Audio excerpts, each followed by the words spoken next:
નમસ્કાર, હું છું માર્ગી. આપની સાથે હેડલાઇન્સમાં જોઈએ કેટલાક મહત્વના સમાચાર. વડાપ્રધાન શ્રી નરેન્દ્રભાઈ મોદીએ શપથ લીધા બાદ તરત જ કેન્દ્ર સરકાર અને સીએમ ભૂપેન્દ્ર પટેલના નેતૃત્વ હેઠળની ગુજરાત સરકાર દ્વારા ખેડૂતોના હિતમાં મહત્વનો નિર્ણય લીધો છે. કૃષિમંત્રીએ જણાવ્યું કે ઉનાળુ મગની ટેકાના ભાવે ખરીદી આગામી તારીખ 20મી જૂનથી શરૂ થશે. ખેડૂતો પાસેથી ટેકાના ભાવે આશરે રૂપિયા 108 કરોડની કિંમતનો 12,633 મેટ્રિક ટન જેટલો જથ્થો ખરીદી કરવાનું અનુમાન કરાઈ રહ્યું છે. ગત તારીખ 14મી જૂનથી ખેડૂતોની નોંધણી શરૂ કરાઈ છે.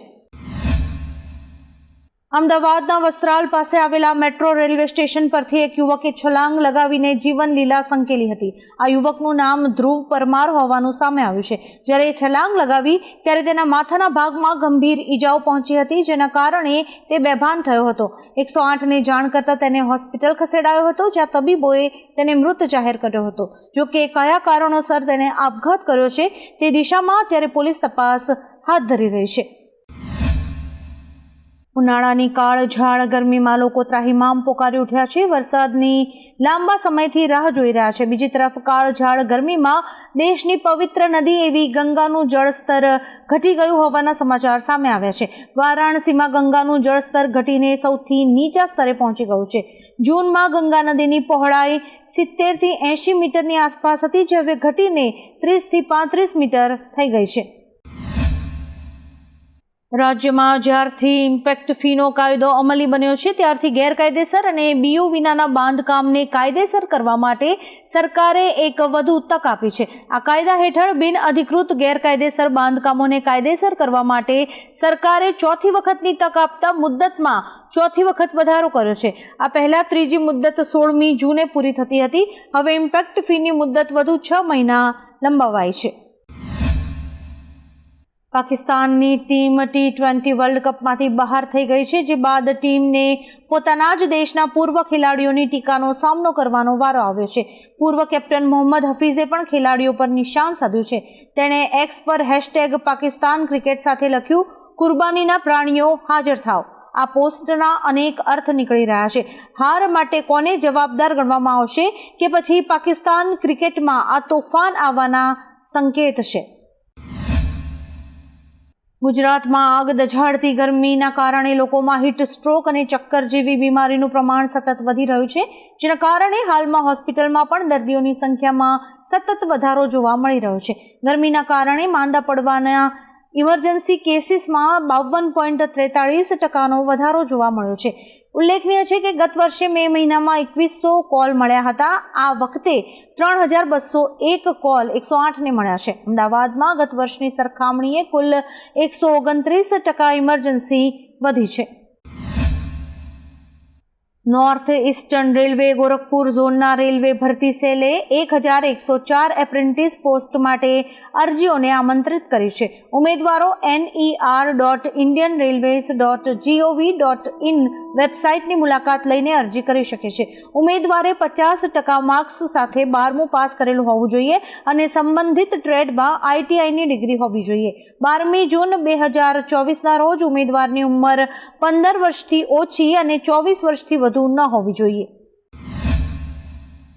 જૂનાગઢના ભાજપના ધારાસભ્ય અરવિંદ લાડાણીનો એક વિડીયો વાયરલ થઈ રહ્યો છે, જેમાં તેમણે અધિકારીઓને જાહેરમાં ખખડાવીને ચોર કહ્યા હતા. લાડાણીએ અધિકારીઓને કહ્યું, તમે જમીન પર બેસી જાઓ, હું પણ બેસું છું, એમ કહીને તેમણે અધિકારીઓને જમીન પર બેસાડ્યા હતા અને ચીફ ઓફિસરને ભ્રષ્ટાચારની બાબતને લઈને ખખડાવ્યા હતા, જેનો વિડીયો અત્યારે સોશિયલ મીડિયામાં વાયરલ થઈ રહ્યો છે. દ્વારકાના ગોરિંજાના દરિયાકાંઠાના વિસ્તારમાંથી ચરસના 60 પેકેટ ઝડપાતા પોલીસ એક્શનમાં આવી ગઈ છે. આપને જણાવી દઈએ કે દ્વારકાના દરિયા કિનારે પોલીસે કરોડો રૂપિયાની કિંમતનું ઉચ્ચ ગુણવત્તાવાળું અફઘાની ચરસ જપ્ત કર્યું છે. બિનવારસી હાલતમાં ચરસ મળી આવતા પોલીસ પણ મૂંઝવણમાં મુકાઈ હતી. વારંવાર મળતા ચરસના પેકેટથી પોલીસે વધુ પેકેટ્સ શોધવા માટે 50 કિલોમીટરના દરિયાકાંઠાના વિસ્તારમાં પેટ્રોલિંગ પણ કર્યું હતું. અમદાવાદમાં સવારે 11 વાગ્યાની આસપાસ એક 2 વ્હીલર ચાલક યુવતી હેલ્મેટ સર્કલ બ્રિજ ઉપરથી પસાર થઈ રહી હતી, ત્યારે એક અજાણ્યા વાહને યુવતીના એક્ટિવાને ટક્કર મારતા યુવતી નીચે પટકાઈ હતી અને તેનું ઘટના સ્થળે જ મૃત્યુ થયું હતું. બ્રિજની વચ્ચે અકસ્માત થતા યુવતીનો મૃતદેહ પણ રસ્તાની વચ્ચે પડ્યો હોવાને કારણે ટ્રાફિક જામ થયો હતો અને પોલીસને પણ પહોંચતા વાર લાગી હતી. પાકિસ્તાનના લોકો પહેલાથી જ મોંઘવારી અને બેરોજગારીથી પરેશાન છે. ત્યાં હવે શાહબાઝ શરીફે ટેક્સમાં વધારો કરવાની તૈયારી કરી છે. હાલમાં જ પાકિસ્તાનમાં બજેટ રજૂ કરાયું હતું, જેમાં ટેક્સના દર વધારવાની તૈયારીઓ કરવામાં આવી હતી. શરીફ સરકાર ટેક્સ રેટ 35%થી વધારીને 45% કરવાની યોજના ધરાવે છે. ઉત્તરાખંડમાં ફરી એકવાર ભયંકર માર્ગ અકસ્માત થયો છે. ચારધામ યાત્રાએ ગયેલા શ્રદ્ધાળુઓથી ભરેલો ટેમ્પો ટ્રાવેલર નદીમાં પડી ગયો છે. અકસ્માતમાં 8 મુસાફરોના મોત થયા હોવાની માહિતી સામે આવી છે. કુલ 26 મુસાફર સવાર હતા. તમામ યાત્રાળુઓ ઉત્તર પ્રદેશના નોઈડાના રહેવાસી છે, જેઓ દર્શન કરીને પરત ફરતા હતા. ત્યારે બદ્રીનાથ હાઈવે પર અકસ્માત થયો છે અને મૃત્યુઆંક હજુ પણ વધવાની શક્યતા છે. પટના ઇકોનોમિક ઓફેન્સીસ યુનિટે મોટી કાર્યવાહી કરતા નીટ પેપર લીક કેસમાં 9 ઉમેદવારોને નોટિસ મોકલી છે. EOU જે પેપર લીક કેસની તપાસ કરી રહ્યું છે, તેણે તમામ ઉમેદવારો સાથે તેમના માતા પિતાને પૂછપરછ માટે ઓફિસમાં બોલાવ્યા છે. જે ઉમેદવારોને નોટિસ મોકલવામાં આવી છે, તેમણે 5મી મેના રોજ યોજાયેલી નીટ પરીક્ષામાં ભાગ લીધો હતો. ઉલ્લેખનીય છે કે આ તમામ બિહારના અલગ અલગ જિલ્લાના રહેવાસી છે. સિક્કિમમાં 2 દિવસથી ભારેથી અતિ ભારે વરસાદ વરસી રહ્યો છે. ત્યારે પ્રવાસે ગયેલો વડોદરાનો રાણા પરિવાર ત્યાં ફસાયો છે.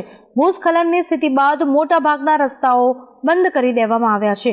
જોકે આ પરિવાર તેઓના સભ્યો સાથે છેલ્લા 2 દિવસથી કોઈના કોન્ટેક્ટમાં પણ નથી. નીટની પરીક્ષામાં ગેરરીતિના એક બાદ એક ખુલાસાઓ સામે આવી રહ્યા છે. હાલ તો ટોપર્સના કારણે હોબાળો ચાલી રહ્યો હતો, પરંતુ હવે પટના અને ગોધરામાં પરીક્ષામાં મોટી હેરાફેરી થઈ હોવાનું સામે આવ્યું છે. પરીક્ષાના એક દિવસ પહેલા જ વિદ્યાર્થીઓને એક રૂમમાં તેમના પેપર સોલ્વ કરાવવામાં આવ્યા હતા. વિદ્યાર્થીઓ ગોધરાના ચોક્કસ કેન્દ્ર પર પરીક્ષા આપવામાં આવ્યા હતા, કારણ કે ત્યાં સંપૂર્ણ વ્યવસ્થા અગાઉથી જ ગોઠવાઈ ગઈ હતી. છત્તીસગઢ મહારાષ્ટ્ર રાજ્યની સરહદ પર નારાયણપુરના અબુઝમાડના કુતુલ વિસ્તારમાં પોલીસ અને નક્સલવાદીઓ વચ્ચે ઘર્ષણ ચાલી રહ્યું છે. કહેવામાં આવી રહ્યું છે કે જવાનોએ એન્કાઉન્ટરમાં 8 માઓવાદીઓને ઠાર કર્યા છે. માર્યા ગયેલા નક્સલવાદીઓની સંખ્યા હજુ વધી શકે છે. અથડામણમાં એક જવાન શહીદ થયો છે અને 2 ઘાયલ થયા છે. દિલ્હી હાઈકોર્ટે અરવિંદ કેજરીવાલની પત્ની સુનીતા કેજરીવાલ અને અન્ય લોકોને વિડીયો કોન્ફરન્સિંગના નિયમોના ઉલ્લંઘન માટે નોટિસ ફટકારી છે. હાઈકોર્ટે સુનીતા કેજરીવાલ તેમજ સોશિયલ મીડિયા કંપનીઝને એક વિડીયો હટાવવા આદેશ આપ્યો છે, જેમાં કેજરીવાલ કોર્ટમાં પોતાનો પક્ષ રજૂ કરી રહ્યા છે. આવો વિડીયો કોર્ટના નિયમોની વિરુદ્ધ છે, જે મામલે અરજી થઈ હતી અને હવે આ કેસની સુનાવણી 9મી જુલાઈએ થશે. પશ્ચિમ બંગાળના રાજ્યપાલ સીવી આનંદ બોઝે રાજ્યની ટીએમસી સરકાર અને મુખ્યમંત્રી મમતા બેનર્જી પર ગંભીર આરોપ લગાવ્યા છે. તેમણે કહ્યું કે ચૂંટણી બાદ રાજ્યમાં ઘણી જગ્યાઓ પર મોતનું તાંડવ ચાલી રહ્યું છે. તેમણે આરોપ લગાવ્યો છે કે પોલીસ પીડિતોને રાજભવનમાં આવતા રોકે છે. તેમણે એમ પણ કહ્યું કે મમતા બેનર્જી બંધારણનો અનાદર કરી શકે નહીં. આ અંગે રાજ્યપાલે મમતા બેનર્જીને પત્ર પણ લખ્યો છે. રાજકોટ અગ્નિકાંડમાં હવે એક નવી અને ચોંકાવનારી વાત સામે આવી છે. કમિશનર કચેરીમાં 2021ના વર્ષની એક ફાઇલ ગુમ થઈ ગઈ છે, જેમાં તે વર્ષમાં પોલીસે આપેલી મંજૂરી અંગેની માહિતી હતી. ટીઆરપી ગેમ ઝોનનું ઉદ્ઘાટન પણ આ જ વર્ષે થયું હતું. ફાઇલ મળે તો જ ખબર પડે કે કયા પોલીસ અધિકારીએ ગેમ ઝોનને મંજૂરી આપી હતી. આ અંગે ગૃહ મંત્રાલયે તપાસના આદેશ આપ્યા છે. છેલ્લા 24 કલાકમાં રાજ્યના 25 તાલુકાઓમાં વરસાદ નોંધાયો છે. સૌથી વધુ પાલીતાણામાં 1.25 ઇંચ વરસાદ નોંધાયો છે. અમદાવાદમાં પણ ગઈકાલે રાત્રિના સમયે મેઘરાજા મન મૂકીને વરસ્યા હતા. ત્યારે હવામાન વિભાગે આગામી 6 દિવસ મધ્યથી ભારે વરસાદની આગાહી કરી છે, જેમાં અમદાવાદ સહિત મધ્ય ગુજરાત અને સૌરાષ્ટ્રમાં વરસાદ પડશે.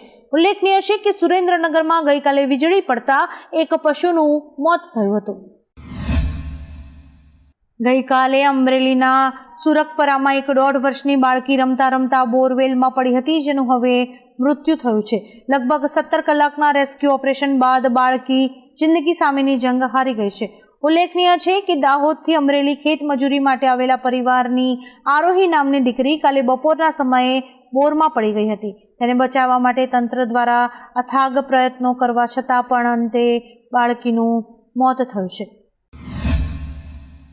આરએસએસ નેતા ઇન્દ્રકુમારે યુ-ટર્ન લીધો છે. ભાજપને અહંકારી કહ્યા બાદ તેમણે હવે કહ્યું કે રામનો વિરોધ કરનારાઓ સત્તાની બહાર છે. જેમણે રામ ભક્તિની પ્રતિજ્ઞા લીધી હતી તેઓ આજે સત્તા પર છે.